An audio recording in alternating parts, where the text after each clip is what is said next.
이 시간 함께 묵상하실 하나님의 말씀은 이사야서 30장 21절의 말씀입니다. 너희가 오른쪽으로 치우치든지 왼쪽으로 치우치든지 내 뒤에서 말소리가 내 귀에 들려 이르기를 이것이 바른 길이니 너희는 이리로 가라 할 것이며. 아멘.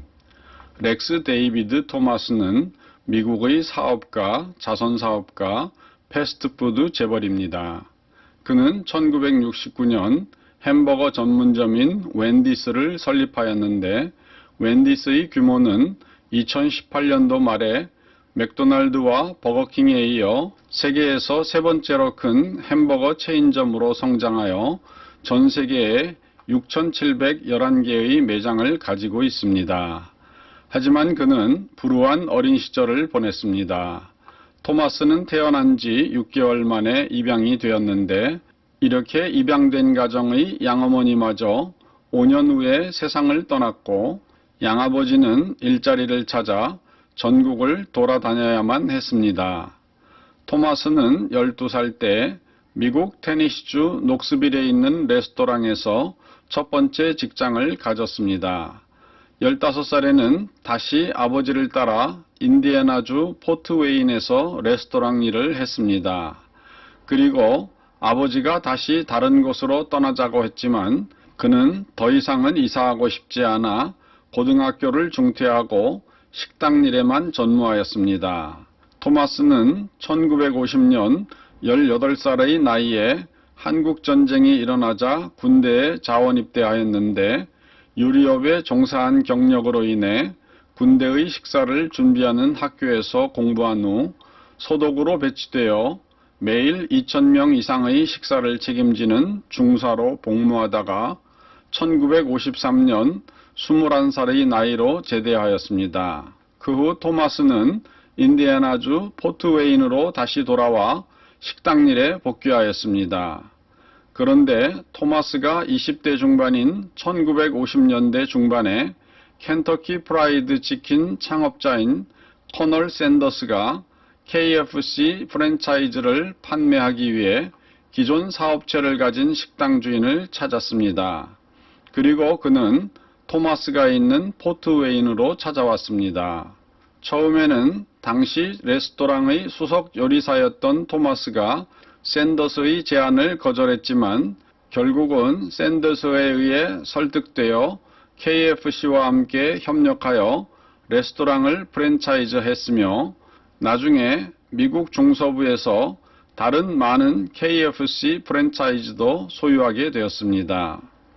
그러다가 토마스는 29살인 1961년에 오하이오주 콜럼버스에서 식당을 개업했는데 적자 운영을 하게 되었습니다. 당시 토마스 씨는 독실한 기독교 신자로서 단순한 마음으로 십계명을 엄수하고 늘 진실하게 기도하는 생활을 하였습니다. 그럼에도 사업에 실패하게 되자 토마스는 하나님께 길을 열어달라고 밤낮으로 기도하였습니다. 그러면서 토마스는 최후의 방법으로 지방 방송에 광고를 낼 생각을 하고 광고 방송 담당자를 찾아갔습니다. 그때 우연히 방송국 직원이 말하기를 당신의 식당에서는 닭튀김이 제일 맛있더군요 라고 하였습니다. 그런데 그 지나가는 칭찬의 소리가 토마스에게는 마치 하나님의 음성처럼 가슴을 울리는 큰 소리로 들려왔습니다. 그리고 그 순간 켄터키 프라이드 치킨을 통해 식당을 살릴 아이디어가 샘처럼 솟아났습니다. 토마스는 외치기를 바로 이거다. 단순하게 하자. 본래 토마스의 신앙과는 하나님만을 단순하게 믿으며 살자는 것이었는데 그 생각과 사업 방법이 한순간에 연결된 것이었습니다. 토마스는 즉시 식당으로 돌아가 복잡한 메뉴들을 몽땅 걷어치우고 닭튀김 전문으로만 돌려 큰 성공을 거두었습니다. 당시 토마스는 동업하던 KFC의 창업자 샌더스에게도 KFC 메뉴의 항목수를 줄이고 시그니처 요리에 집중하라고 하여 성사시켰으며 또한 샌더스 자신이 광고에 출연할 것을 제안하여 큰 성공을 이루게 됩니다. 그리고 토마스는 1968년까지 자신이 운영하던 켄터키 프라이드 치킨 레스토랑 4곳의 매출을 크게 증가시키고 150만 달러 이상을 받고 샌더스에게 지분을 되팔았습니다.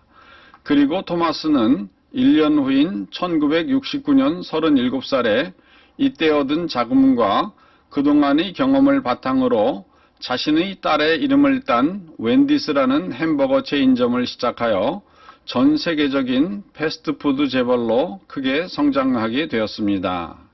그렇습니다. 우리의 인생길에는 수많은 갈래길들이 있어 선택을 해야만 할 때가 많습니다. 그런데 우리의 선택이 바른 길인지 아닌지를 알 수 없을 때가 많습니다. 우리의 지력과 이성의 한계 때문입니다. 그럴 때마다 우리는 하나님의 도우심을 의지해야만 합니다. 성경에 보면 다윗은 사울왕에게 쫓길 때부터 항상 하나님께 자신의 선택에 대해 물었습니다. 그리고 하나님께서는 그의 질문에 대답해 주셨습니다. 그로 인해 다윗은 하나님을 항상 의지함으로 위험에서 벗어날 수가 있었고 항상 승리할 수가 있었습니다. 오늘 데이비드 토마스도 하나님의 도우심을 간절히 구할 때에 우연히 들려오는 소리를 듣고 자신의 사업 방향을 정하게 되었고 큰 성공을 거두었습니다. 하나님께서는 다양한 방법으로 우리에게 대답하십니다. 선지자들을 통한 분명한 경고를 하실 때도 있지만 때로는 베드로처럼 닭의 울음소리를 통해서 엘리야처럼 지진과 불이 일어난 후의 세미한 소리를 통해서 혹은 발람처럼 나귀의 소리를 통해서도 말씀하십니다. 그러나 중요한 것은 전심으로 하나님께 묻고 구하는 자들은 반드시 그 응답을 듣게 되고 바른 길을 인도받게 된다는 것입니다. 오늘도 하나님의 선하신 인도하심 가운데 승리하시는 성도 되시기를 주님의 이름으로 축원드립니다. 다 같이 기도하시겠습니다. 사랑의 하나님 아버지, 저희가 인생길을 살아갈 때 우리는 수많은 선택의 갈래에 놓이게 됩니다. 그리고 어느 길을 선택해야 될지를 모를 때가 많습니다. 우리 인생의 지력과 지혜의 한계 때문입니다. 사랑하는 하나님, 매 순간마다 주님께 묻고 구할 때 우리에게 들려주시는 하나님의 귀한 음성을 듣고 따라 나갈 수 있는 저희들이 될 수 있도록 인도하여 주시옵소서. 오늘도 저희의 앞길을 알려주시고 우리의 선택에 바른 길을 선택할 수 있는 지혜를 주시기를 구하옵고 구주 예수님의 이름으로 기도드리옵나이다. 아멘.